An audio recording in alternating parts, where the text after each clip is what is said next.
capitano Andrea contro di Sandrigo, primo tempo che non è andato male, l'inizio del secondo molto buono, forse è mancato qualcosa in conclusione, nelle fasi conclusive.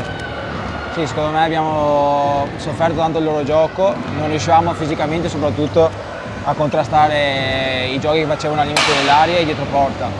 E in attacco non siamo riusciti a dare ritmo, a far girare la palla e a, diciamo, impostare un po' il nostro gioco, e abbiamo sofferto su questo. E poi secondo me anche fisicamente, inizio del secondo tempo abbiamo iniziato bene, ma poi siamo calati anche di intensità, non avevamo più le gambe e ne abbiamo pagato tutta la fine. Un peccato, perché praticamente alla fine del primo tempo la partita era tutta da giocare, e anche il mister Gonzo vi ha richiamato più di qualche volta anche nei time out per darvi forza, per dirvi cosa fare. Evidentemente c'è anche sempre l'avversario di mezzo. Sì. Allora, per la Coppa Italia mi aveva detto l'allenatore che per voi era una fase un pochino ancora di rodaggio, perché dovevate trovarvi, però penso che questi incontri possano servire ottimamente per l'inizio del campionato. Sì, certo.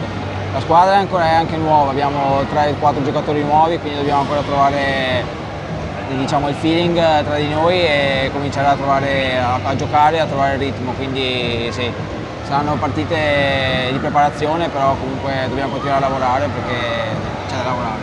Molto bene, grazie, in bocca al lupo per i prossimi incontri. Grazie.